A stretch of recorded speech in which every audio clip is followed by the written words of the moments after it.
Welcome everyone. This is the Scaling Startups program tailored super with an investment focus. We have the call for proposals info session number 1. We'll have another info session during February. And today we'll be presenting the contents. Basically, it is the scope of the call for proposals that we are launching. And also we'll go through the application form, which is via NetSuite. I see already one question from Lini. Yes, Lini. Yeah. Hi, Raul. Just a quick question. Is the session recorded or are you going to share the slides afterwards? Yes, it's being recorded. So by the time you join, you should have received one recording and transcription pop-up note. So yes, it is being recorded. Will be shared with all the attendees after the meeting ends.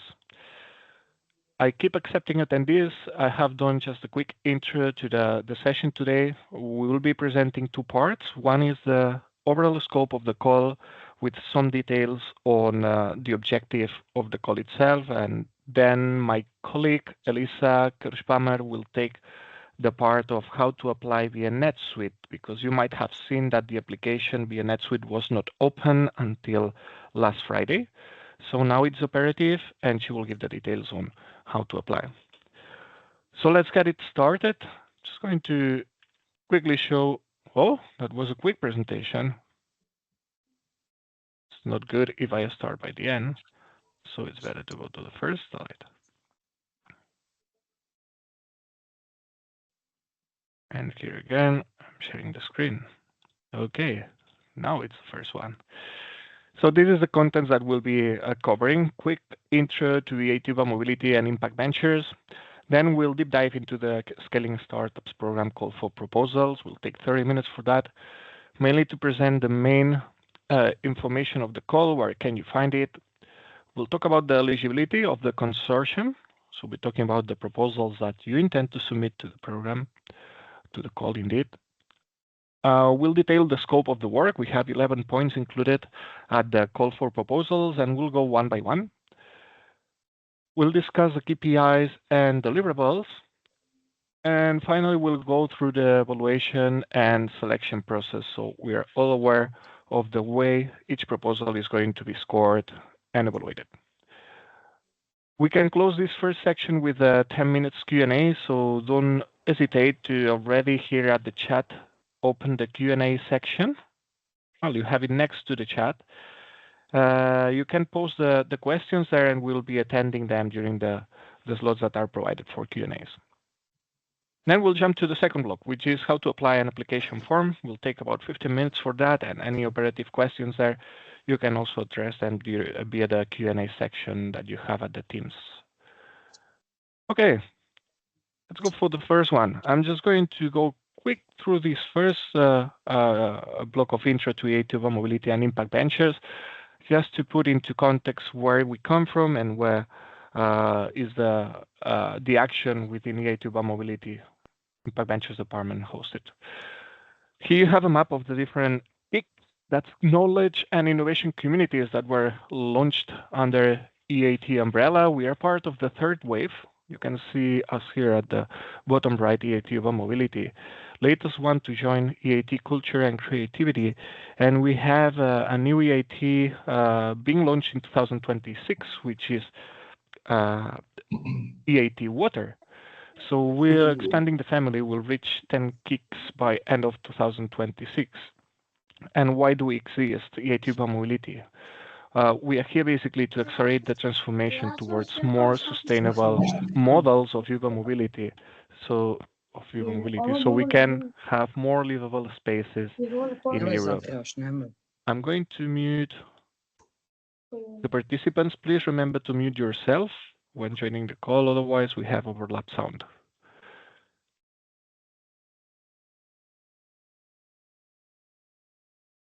Okay. And this is quite what makes us a unique player. We embrace the strategic direction towards sustainable growth of Europe. And how do we do this? We engage with partners that we have in our network, currently with over 1,000 partners from different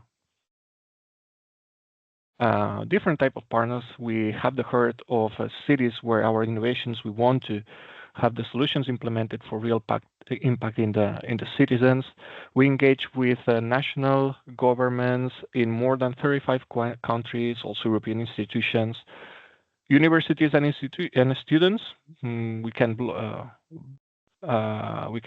bundle them together as part of academic or academy actions. Also, NGOs, research and development organization, research institutes, we have them noted here, and large enterprises, SMEs, and startups, which are indeed the ultimate aim of this call, to support startups, entrepreneurs. That's one. Here it is. You might know about the organization of EITiva Mobility. We are organized in 5 different hubs. We have the headquarters in Barcelona, which is Innovation Hub South, and we split Europe in West, East, Central, and North, each one with one main office.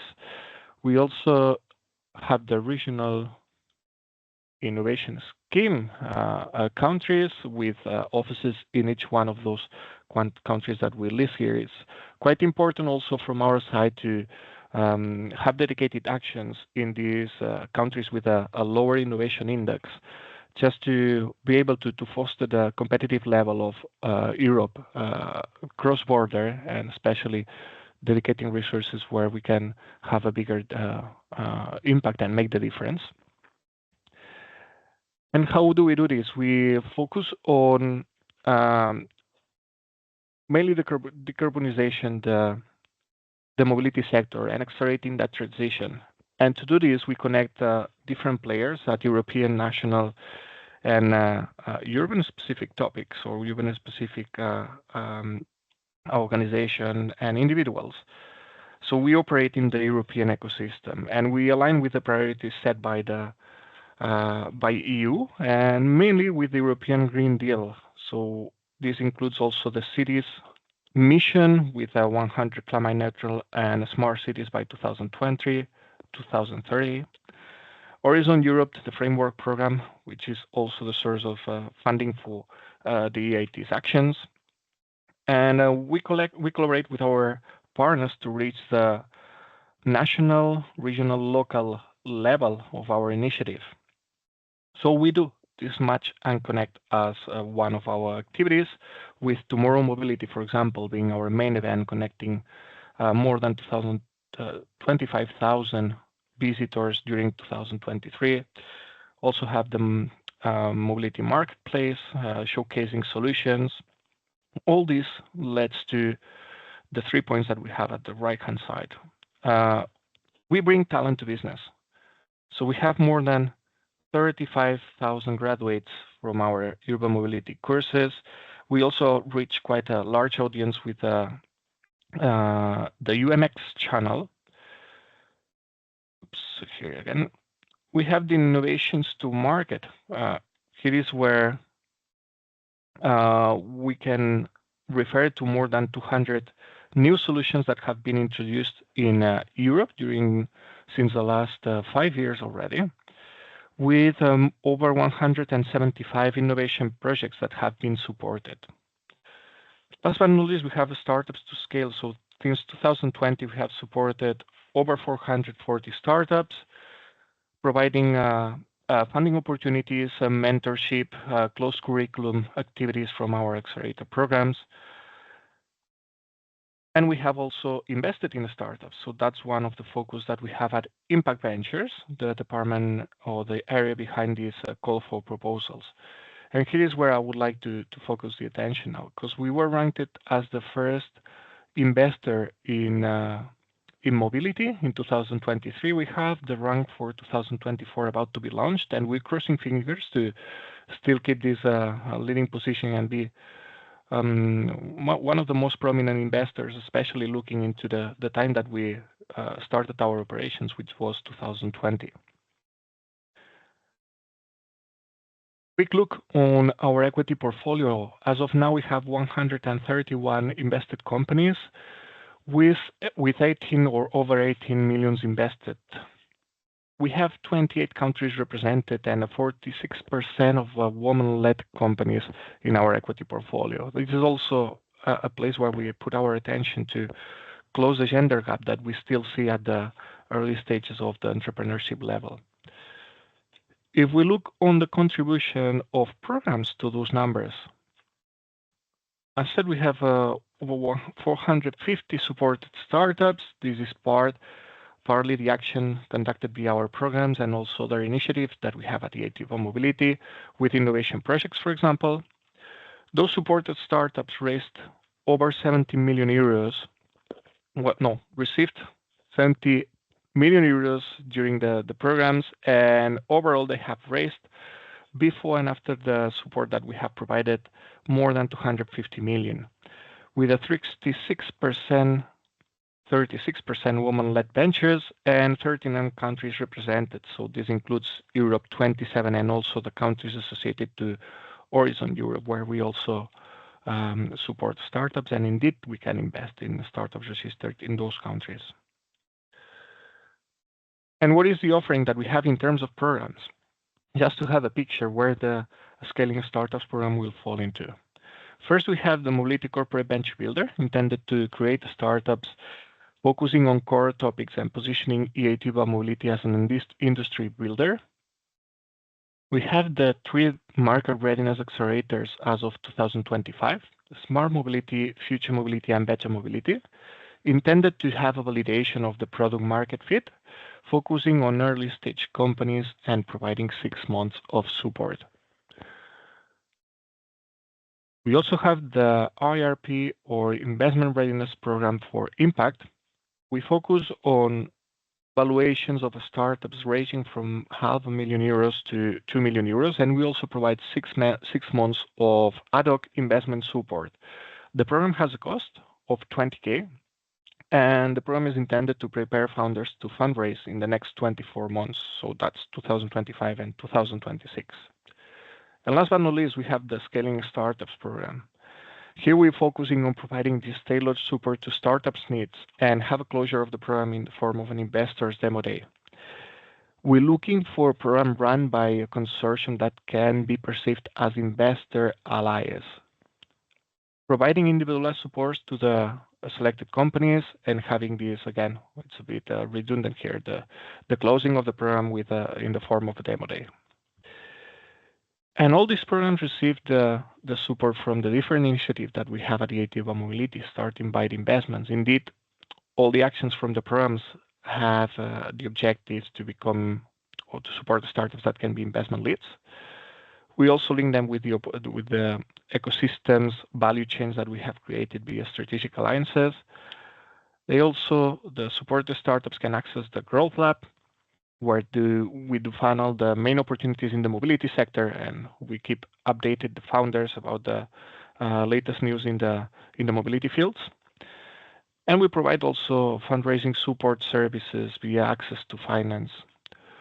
All this complementing the offering from our innovation colleagues focused on piloting opportunities, which we can fund under EIT Yuba Mobility activities. Okay, that was a quick introduction. So now let's deep dive into the Scaling Startups program call for proposals. It is important to know that this links very much with the investment purpose of the organization and specifically Impact Ventures.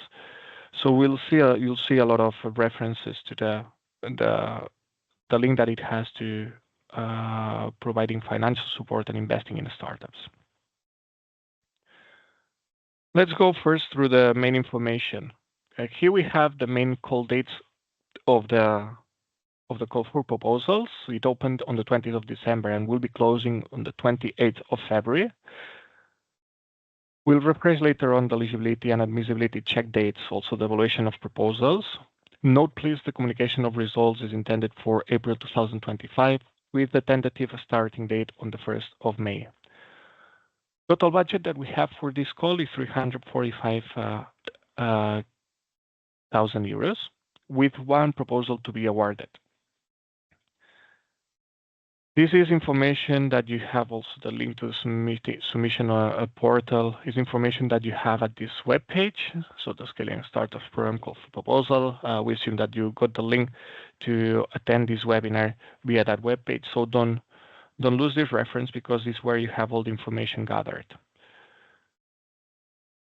There you also can find a list of documents to be submitted and the documents to take into consideration, specifically the call manual where you have all the details of the action intended for the program. Here's where we have the webinars announced. The second one intended for the 13th of February, and just note that the link to the webinar will be updated, probably moving to our what was it? The Zoom call, so resistance can already book their calendar with the call itself. Summary of the contact details. Again, you can find this information at the web page, so I'm not going to spend extra time on this. What is the Scaling Startups program for? It's a program to support scalable impact positive startups. Related to, here we're missing it, to urban mobility and smart cities. So we're following a quantification method to assess impact. So we have the quantification part will be based on the upright method. That's been the methodology that we have been taking into account during the past 2 years. And it also serves us to have a comparison to the market. So it's quite useful also for having the evaluations in a more strict way compared one to the other one. The program also is intended to provide tailored support one-to-one to the founders. Each startup is one world, so we've seen as feedback also from the activities that we have been undertaking that each startup has specific needs. So the best way that we can see this moving forward is by providing this hands-on expert support one-to-one during the program. And we want this program to be led by a consortium that can strengthen this impact investment network in Europe and that can provide international experience and expertise in investments to be funneled, of course, to the startups that are going to be supported. Let's talk about the eligibility of the proposals or the consortiums. We are looking for a minimum of 2 legal entities coming from 2 different European states or third countries associated to Horizon Europe. We are looking for a consortium that includes early stage investors focused on mobility, smart cities, sustainability, and impact. One of the questions that we have already received is, must all the consortium members be investors? Well, not necessarily. But what we really want is the track record that can be provided by the consortium. And also, if you're not investing yourself, how are you going to engage with investors joining the program? So this we want it very well justified in order to understand also the potential from each proposal to link the action with genuine interest from the investment network that we have in Europe and which type of investors you're bringing in. We're also looking for the track record of invested companies and a list of experts that will be provided by each one of the consortiums. Last eligibility requirement is to be an EIT Urban Mobility partner. So you have listed at the EIT Urban Mobility webpage the different partner categories and the costs for becoming a partner. So please take this into consideration. If your proposal is accepted, it will be required that you enter the partnership model of EIT Urban Mobility. Okay, let's go for the scope of work. At the call for proposals, we have 11 points noted. We're going to go one by one. Let's start with branding. Here it is. We're expecting the program to have an independent brand identity, which is agreed with the EIT Urban Mobility. So here you will get the link to our comms manager from Impact Ventures to have this branding aligned with the overall branding of EIT Urban Mobility. And we're expecting to have this brand already agreed by the 30th of May.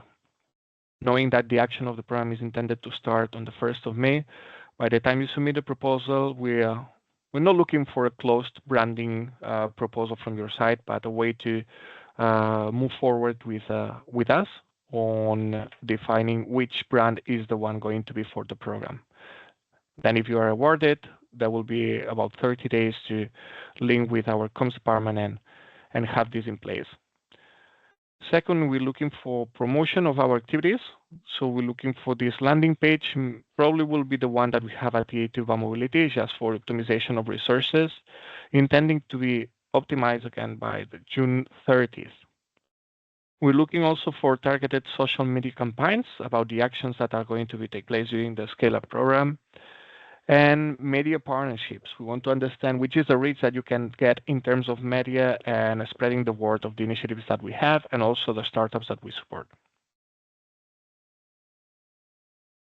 About scouting, we want to rely on your own sourcing channels or external sourcing channels that you usually work with. We're looking for a minimum of 30 applications from startups once we have the call open, with 10 of them being female founded or with a female CEO. Last but not least, we want an SDG and topic fit to our investment thesis. So here we will have to take this very much into account. We want investable candidates applying to the call for startups. So this will have to also be taken for the scouting efforts. Regarding the call for startups, the requirements that we can already picture here is that we want to have it 1 month, or the minimum is to have it 1 month open. Dates opening and closing together with the evaluation will have to be agreed with EAT Mobility. And the platform that we'll be using is a awards platform. This is a platform that we have been using since 2020, and it's intended also to concentrate the business intelligence that we get from the applications of startups in the same place.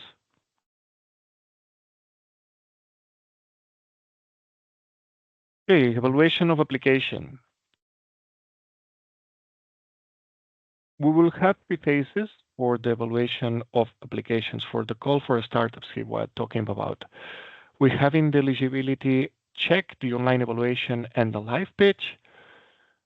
And what we will be requiring also from the consortium side is to provide this list of external expert evaluators and jury members so we can have them in the trainings intended for the evaluation of each one of the proposals in due time. I think it's at the call text that we will require this list 2 weeks before the call deadline, so we have enough time to onboard them, provide the training, and make sure that they have access to a workforce for the evaluation of startup applications.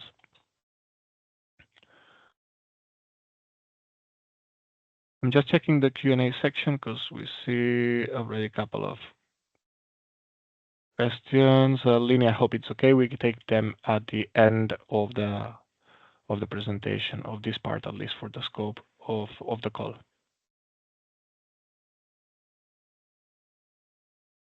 Okay, what about the support? So we're looking for a program that can support a minimum of 10 startups during 2 months.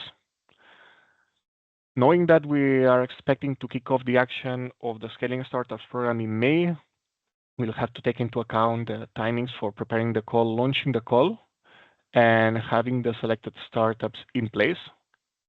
So probably the selection will be closed by September 2025, being October, November, December, the effective months when this support can be provided. We'll also be providing 2.5K lump sum to each startup. So there is at the call for proposals text, you will see that the reference to this 2.5K lump sum requires applicants, consortiums applying to the Scaling Startups call to include this line on the cost side as financial support to third parties for a total amount of 25K. Why is that? We are providing you the funding for this 2.5K lump sum, but at the proposal, you have to include this as part of your budget, 2.5K times 10 startups, a total of 25K.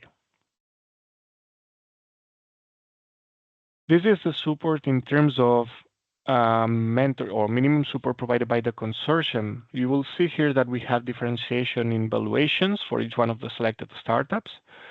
This pretty much links with the following point, which is the financial sustainability mechanism. And we're expecting a minimum of 30 hours of support for startups with valuations lower than 2.5 million euros, 35 hours of mentoring with valuations between 2.5 million euros and 5 million euros. And with valuations going over 5 million euros, we expect the consortium to provide these 40 hours of mentoring. Additional support that we'll be providing from EIT Mobility side is 5K credits for value-added services. So by the time we have the consortium selected, we will be providing you the list of services and its costs, so you are also aware what startups will be able to choose from to expend this 5K in credits. We'll be providing 12 months access to the Growth Lab Premium for any of the startups that are selected. At the Growth Lab, we have the basic version and the premium version with additional features provided to the different the founders that are in the platform. And it's a paid subscription for 1.7K each year. So this is the value we are providing if you convert it in cost. And then the 2.5K for travel expenses, as said before, 2.5K for each one of the support startups. Let's now check the financial sustainability mechanism information. You can see that this is a separate recording that has been included at the original content of the info session. The objective of that is to provide applicants with the latest updated information for the published call manual. You can see here indeed a screenshot of the call manual specifically for the history of changes. Now we have version 2 with publication date 24th of January 2025, and you can track all the updated contents for the financial sustainability mechanism information with the different sections and pages.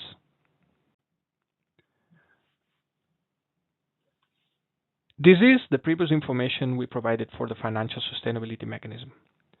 The changes that have been implemented provide more flexibility on the consortium side to suggest a financial sustainability mechanism in their proposal.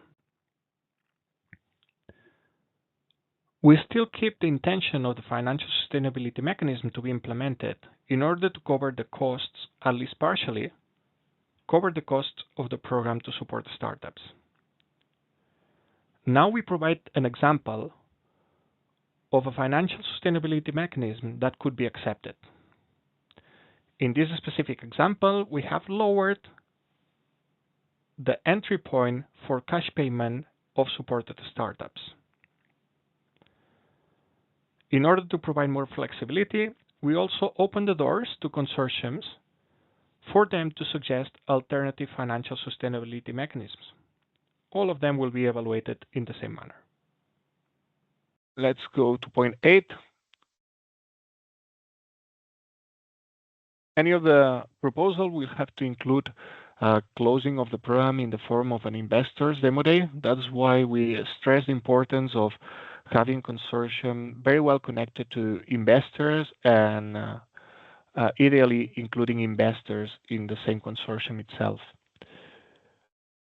The second, there are 2 events required. The second one will be the attendance to Tomorrow Mobility or / 2025. Tomorrow Mobility is the flagship event of EIT Mobility, and / is the main event that we attend as investors. So this is 2 target events that we want to have included as part of the action for this program. And also any other event opportunities that the partners already know about and that they engage usually with. We want them to be included at the program as a side action or on event attendance. Point 9, business intelligence reports. So before we focus quite a lot on investments. So we will be requesting this report with a template that will be agreed between the consortium and ourselves. 1 report per supported startup to be sent to EIT Mobility by the end of the year, December 31st. And then we might also request business intelligence reports ad hoc. This might happen by the time we have an investment candidate which is already supported or being supported in the Scaling Startups program. Then we would send a request for a business intelligence report to the consortium, and we would expect a maximum of 10 days to receive this business intelligence report completed by the consortium.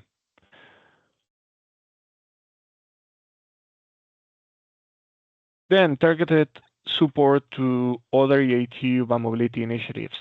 Here we're mainly focusing on spreading the word about the open call for financial support to startups. This is the calls that we open to invest in startups. We might also require to promote the calls that we have for pilots within EIT urban mobility led by our colleagues from innovation. But the main one is the financial support to startups will be requiring the consortiums to promote it. And last but not least, point number 11, co-investment opportunities through structured post-program follow-ups. We're requesting the consortium to provide at the proposal already a methodology for following up on co-investment opportunities. We want this program very much to end up, it's not included as a requirement for the call for proposals, but we want to strengthen the investment network in Europe, focusing on impact and urban mobility. And that's why we want to rely on a consortium that can really provide this. We have interest in investing, and we hope that the counterpart from the consortium is also invested and potentially arising co-investment opportunities from the supported startups.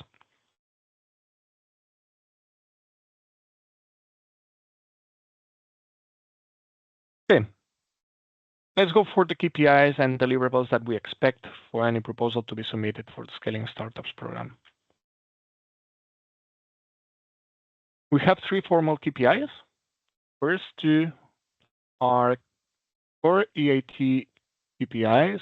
Just let me accept one additional invitee. Here it is. EIT HE 3.1. This is the number of startups to be supported. You can already see that the target is 10, as said before, 10 supported startups during the program.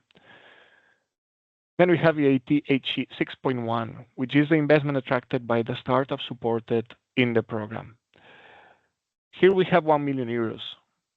Just to answer some questions around this number. Does it mean that the startups have to raise 1 million euros during the support period of a Scaling Startups program? No. What we are looking here is to monitor the startups that have been supported since the year of support, which is 2025, up to 3 years after the action, and reach that target of the investment attracted by the supported startups. And that's aggregated for the whole cohort, meaning that, okay, we have one startup that raised 500K during 2025. You note this down, you report it by the end of the year, and you will have 500K remaining that can be covered by any other of the startups in the following 3 years. Here we have the last KPI, KONHE11. This is the number of external and internal events. You can see already here the reference to 2, which links to the demo day as one compulsory event, and the attendance to Tomorrow Mobility or / as the second one. Let's see which the minimum deliverables we have included. We have first the scouting and final selection. This is a report intended to describe how the approach to gather applications from startups was taken from the consortium side. It's intended to be sent by October 2025, also for us to have a better grasp on the activities done so far and the methodology followed. Second deliverable about the startup needs assessment and the tailored support provided and the results obtained. This is kind of summarizing the curriculum for each one of the supported companies. What were the main needs, the weak points, where did we provide support as a consortium, which experts, and where were the results after these 2 months of support. Deliverable 2 is expected for December 2025. Same as for events, gathering a summary of at least the demo day and the attendance to Tomorrow Mobility or /. And deliverable 4, investment recommendations and co-investment opportunities, December 2025. For the supported startups, we'll be looking for comprehensive information provided by the consortium on which candidates are seen from the consortium members as the more suitable ones to invest. Here, we would like this to also be linked to the methodology for following up on co-investment opportunities. So again, strengthening the link with the impact investment network in Europe, not only with the consortium, but also with external investors.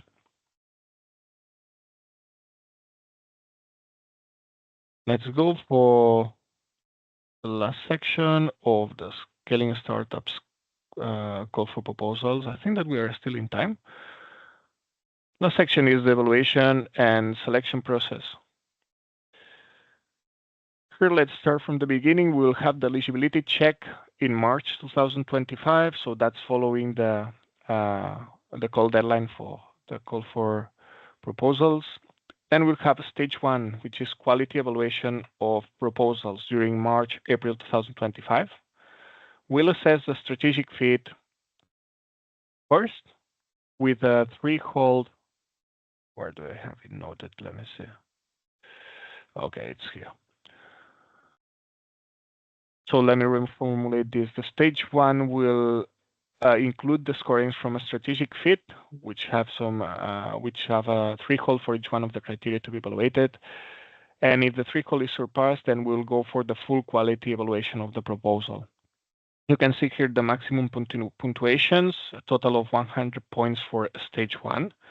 And let's see for each one of the quality evaluation sections, the different characteristics. First, for the strategic fit. As said, we have a threshold for 3 points for each one of the questions here. And we will have 2 internal evaluators assessing each one of those questions with the information submitted by the consortiums. I'm not going to deep dive into each one of the scoring criteria unless there is specific questions. I just want to have this picture here. Also can be found at the call manual, so please take a look at it because it's the way it's going to be the proposals evaluated against. For the full quality evaluation, so here we will have 3 sections: excellence, impact, and implementation. And this section will be evaluated by 3 external expert evaluators that will be trained with the different criteria and the evaluation criteria that we have implemented at the call. For excellence, we have 2 sections: scorings of the intervening logic, and then the consortium will be scoring also under the excellence section. A maximum of 55 points for the excellence, let's call it subsection. Then we have the impact section with a maximum of 15 points, and quality and efficiency of the implementation with a maximum of 15 points divided by 2 subsections: coherence and effectiveness of the work plan. So here we're looking at the deadlines, the type of actions that you're intending to achieve, and the tasks, also the budget. And last, the appropriateness of the management structures and procedures, including the quality management and risk management in case of unexpected circumstances during the course of action of the program.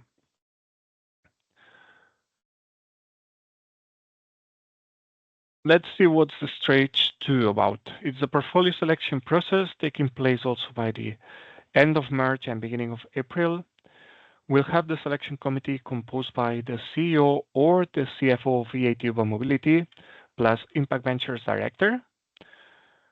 The points from the portfolio selection process, this section will be added to stage 1. And the scorings from stage 2 decide in case of draw of applications. 3 different criteria evaluated with a maximum of 15 points. And with this, we would conclude the full evaluation of the proposals. Here we have the next section on how to apply. Before that, let me go to the Q&A because we covered the scope of the call, eligibility, and we have some questions here. if you want, Raul, I replied a few of them, so I can read you the one that we still need to address. So it's also easier for you to follow. And so there is one from Lini who was asking, can you outline the scouting criteria, for example, stage, topic, etc.? And are startups from UK also allowed to apply? Yes, for the scouting criteria, we have I can go back to the specific slide. Did you, Lini, pose the question after I showed the slide about the scouting? Just to know if I covered already some of the points. Can you show it again? Because I don't remember that I saw like stage, which geographies, which topics, and so on. Right. So like, is UK, for example, can be considered even though they're not like EU, and also like the different topics. Is it only mobility or smart city, sustainability, everything, or is it super open? Yes, I will just have the backup from the call manual. But yes, to your first question, yes, UK is included as part of the associated countries to Horizon Europe. So startups from UK are very welcome to apply. Indeed, we have quite a bit of interest to expand our imprint in the UK market in terms of investments. So this is interesting for us to explore as a scouting area of focus or country of focus. With regards to the type of countries, and let me go here. What we're looking for startups applying to the program and what will be eligible is EU27 and Horizon Europe associated countries. I did not include all this information here at the presentation because we have it included at the call manual. Here it is. I'll just show it here. So here for the specific scouting question and the type of countries. Here we have the specific mention EU27 and countries associated to Horizon Europe. Please, if you have questions about, okay, which are the countries associated with Horizon Europe, you have the links here at the bottom of the document. Please have a look at it. In terms of topics, you also asked. Here we have the different topics listed, specifically here. What I usually say, what I want to clarify when we have this type of info sessions is that urban mobility is not just about moving stuff. We also work with smartification of cities, with making cities more livable. This can include urban planning, for example. So it's important to take into consideration by the time we scout for startups, not to exclude topics that are still relevant for European cities, which might not be as evident being linked to urban mobility, such as greenification of urban spaces or urban planning. We have the reference here also to the SDGs. So again, when we scout for startups, we want them to have embedded impact positive approaches to the way they develop solutions. This is more abstract to filter for the scouting efforts. I think that the more specific you can get is with the different topics here. And is there any restriction on the stages, like TRL level or anything? No, we are not mentioning TRL levels. What we are focusing here is on the different valuations and the specific needs from the supported startups. I think that's clear. Minimum applications to be received, full applications, and the ones that have to be eligible from female-led companies, being female-founded or with a female CEO. Okay, going back to the questions. Elisa, any other one? Yeah, so we're quite tight on time. So if it's a fast one, I take one because otherwise I think we will not make it. There was Mats asking, is it a criteria that the investor entity and the startup support entity are the same, or can they be two different entities? In our case, the accelerator startup hub and our venture capital company are two different entities. Okay, Mats, if I understand your question correctly, you might be thinking about an organization joining the consortium but not directly investing, but having an affiliated organization that invests, or an organization that you have a very good link that invests in startups. That's possible. Yes, Mats, is it you? Yeah, no, I just wanted to say, yeah, that's true. You got it right. Okay, so then the restriction or what we want is very well justified, which is the link that you provide to your partner investor. At the end, you can see this very well stressed along the call manual and the web page that we're looking to strengthen the links with the investors in Europe, focusing on impact. So if you're not investing yourself, but you have an affiliated entity or you have a very good partner that you usually provide, for example, a funnel of investments and they do invest, we want this to be very well justified, including the track record from that partner of yours doing investments. Does it answer your question? That answers my question. Thanks a lot.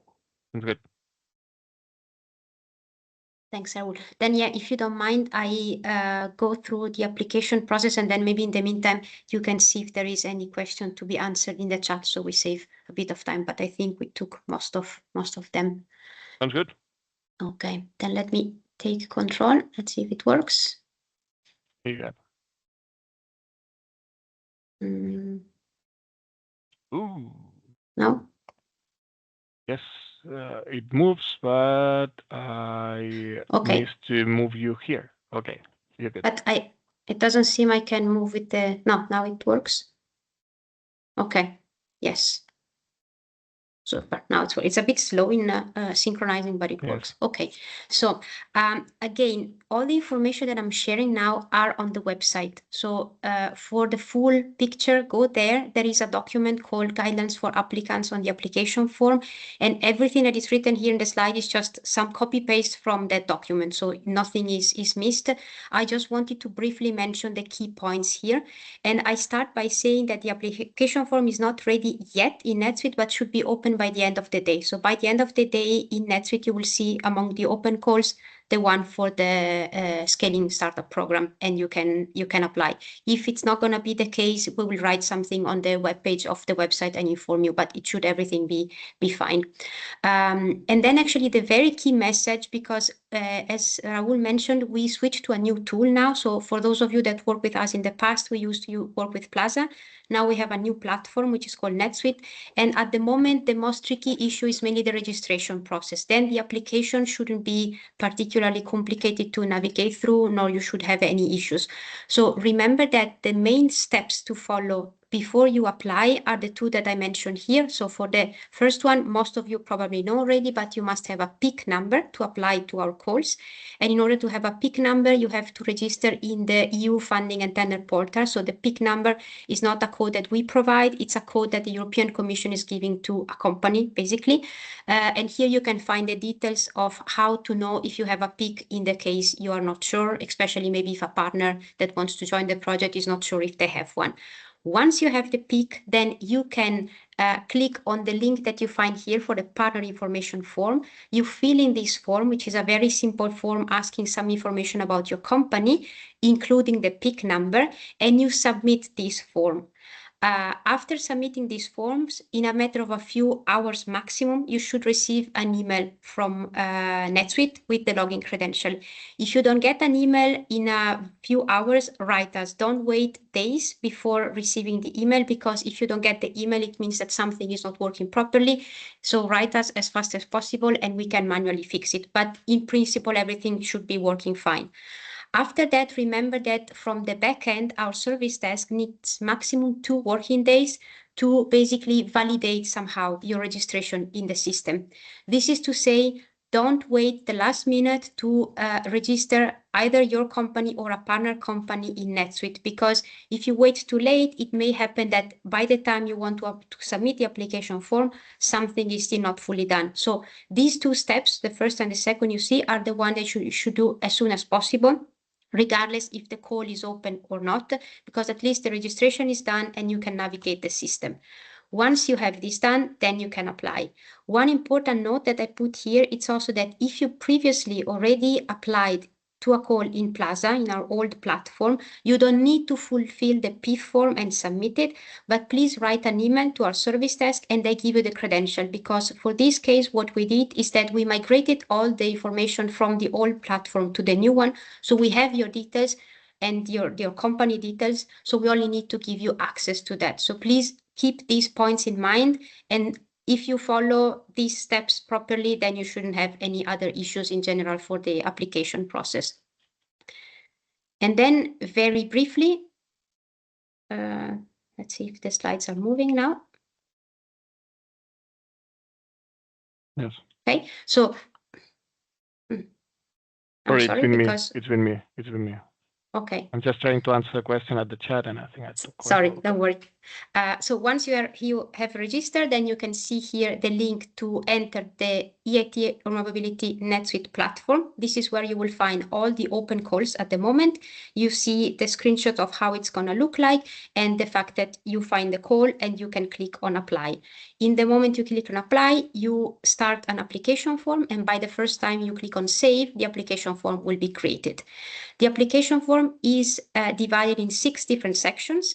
And here I just briefly mentioned the key points for each one. But then, as I said, in the guidance, you will find a screenshot of all the details, all the information that will be asked, and also what you need to do for each step. So everything is written down. So for the main information page, you only need to introduce basic information like the title, the summary, and the duration of the project. Remember that the maximum end date is 31st December 2025.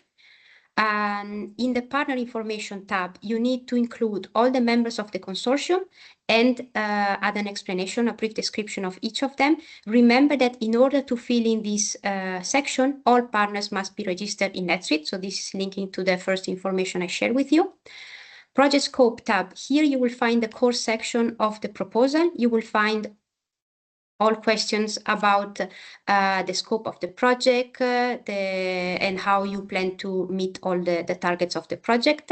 One suggestion is to work offline because it's a long section, and if you work a lot in the system, writing and deleting and so on, it may happen that if you don't say often, you lose the job. So work offline, the questions, you know what they are, and ideally copy paste the questions when you're done with them. Then you have the supporting document tabs. Here you have to upload the mandatory attachments, which Raul already mentioned. Remember that you must upload exactly 2 documents. So there is 1 document per each of these 2 attachments. If you don't have 2 documents, the system will not allow you to submit the application. It's not moving to the next section. Can you try, Raul, to see if you can move to, okay, here. So in the work plan tab, you will have to build the structure of your project. Here you will create the work packages, the deliverables, the outputs, the milestones, mainly of your project. Remember not to have too many work packages. So ideally 3 to 5 work packages is a good number. Don't exaggerate with including work packages. Remember that the work package leader, you will see, you will have to define the work package leader, should also be added as contributor in the work package.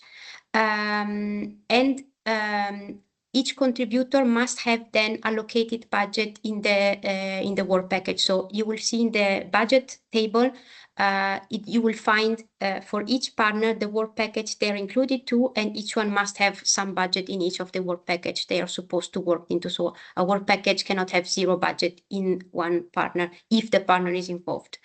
Then remember as well to contain the number of deliverables. You have 4 mandatory. Again, they were shown by Raul. You find them in the call manual. So you must include these 4. You can include more, but only if they make sense, if you know that they are really important. Otherwise, don't exaggerate with the deliverables. It's not that we evaluate a proposal better if they have a lot of deliverables or a lot of outputs or milestones. Just put really the key ones and the most important ones. The last thing about the KPIs, they are pre-displayed. So the one that are mandatory for this project, you will already see them. You don't need to add any new one unless it's really crucial. But for us, it's fine if you address only the one that are already there. You only need to put an explanation and the target value.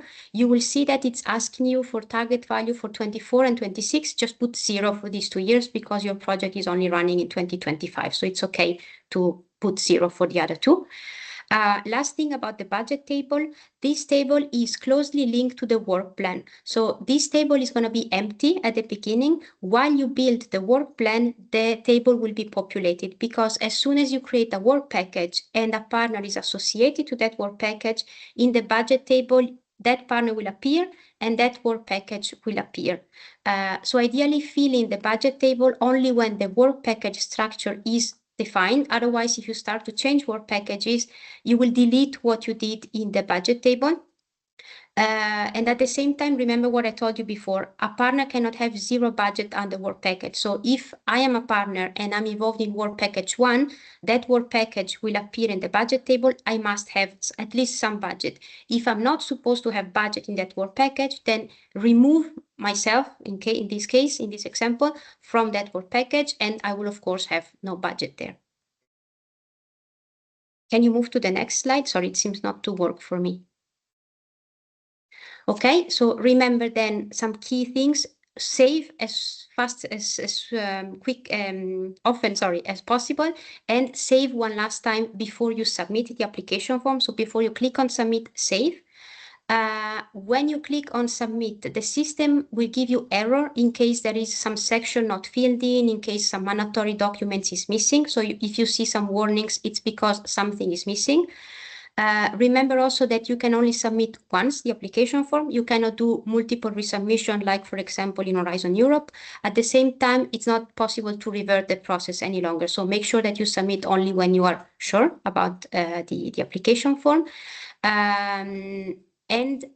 Remember also that you will not receive an automatic email saying confirming that the submission went through. But first of all, you will see the message here in the screenshot that your application has been received. And then if you go into the section My Applications in NetSuite, you will see the status. So if you want to be sure that the application was submitted, you can just simply go there and you will see that. Can we move to the next slide? Thanks. And then, so some quick tips, some of them I already mentioned. So register in NetSuite as soon as possible. Start to fill in the application form at least 3 weeks before the submission deadline, and tell us ASAP if you find any technical issue. There shouldn't be any, because we already tested the platform now a few times, and the few issues we had at the beginning should be solved, but please let us know so we can solve them as soon as we can.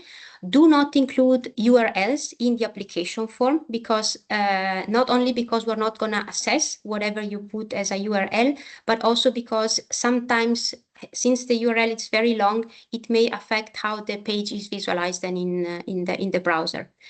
For the tabs, like project scope, as I said before, try to work as much as possible on an offline document and copy paste the information only when you have the final text. If you have co-editor, so you can add a co-editor to the application form, but remember that only one user at a time can edit the form, otherwise the system will not synchronize. The budget tab, as I said, should be filled in only once the work plan structure is final. It's not that you must do it that way, but it simplifies your life. Otherwise, you have to re-update the budget tab over and over without a good reason. In the description of the work packages, remember to describe as possible the action according to tasks. As I said, save often, because the system after some time logs you out, and if you didn't save, of course you will lose the latest information. So remember to save often, and especially to save each time you move from one tab to the other one. And then remember not to wait the last day or minute to submit the application form. So if you manage to submit the application 1 day before the deadline, it's perfect. If you cannot do it that way, please still don't wait the last minute. If you have any issue, we are not going to be able to reply in real time to everybody, and you may fail the submission deadline. So if you want us to properly assist you, you need to give us a bit of time to react. Therefore, try not to wait the last minute. Next slide.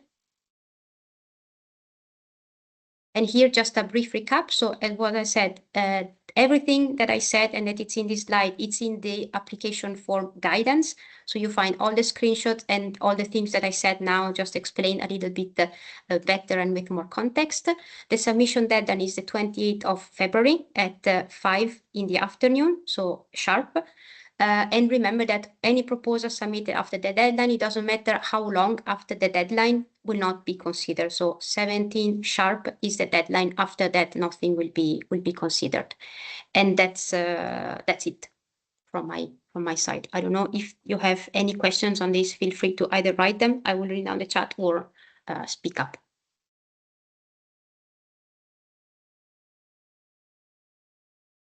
I don't know, Raul, also, if you want to address any other question, of course, feel free to do so. Well, I've gone through the questions that we had attained here at the chat. I think that I went through all of them.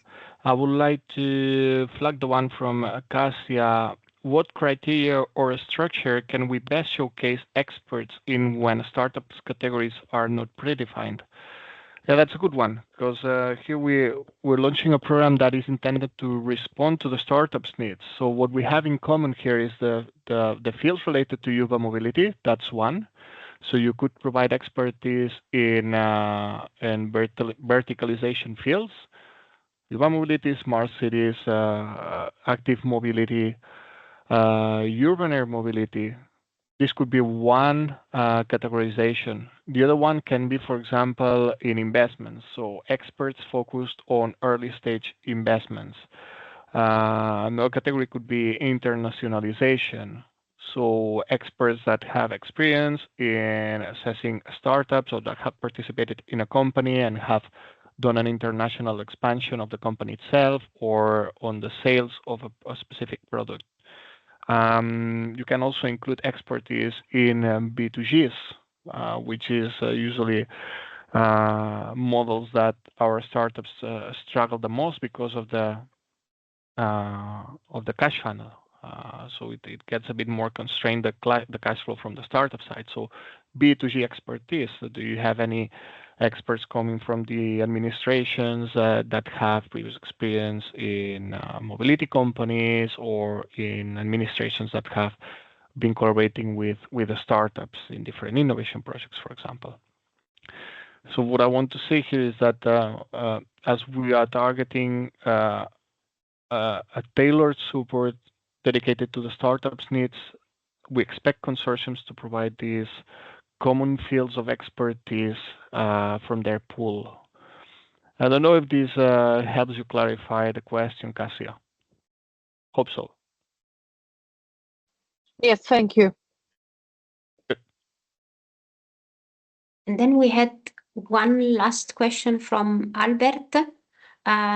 Could you please clarify the following sentence from the call manual? All consortium partners should have a justifiable core role with appropriate budget to perform their defined activities. Performative participation in projects or inclusion of partners without justifiable intrinsic value who are not demonstrably essential to the project outcomes will be questions during the evaluation and portfolio selection. And yeah, I mean, here it means that sometimes we see consortium that are composed by artificially adding a partner just to demonstrate that it's a consortium.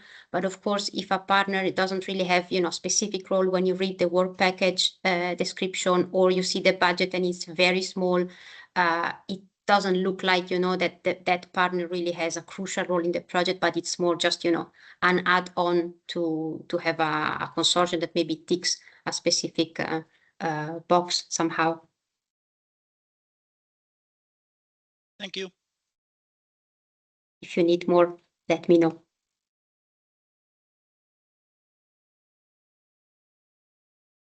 Okay, so questions, I think we replied to all of them. Otherwise, let us know if we left something unreplied. Yeah, I don't see any other here. So I'm just going to get back to the main screen. In case we don't see any other ones here. If you have additional questions, remember that you have the communication channels disclosed at the call for startups text. I'm going to copy paste quickly here the web page where you can find all the information at the chat, and remember that you also have the contact details over there. Chat is turned off. Okay, so I'm going to answer over your question, maybe Albert, with a link to the Scaling Startups program. Sorry for that. I didn't realize it was not open the chat. Here it is. I assume you can all see the questions, right? Q&A section. So there you have it, the first comment from last question, the link to the main webpage. Having said that, I think that we a bit over time and we can close the meeting.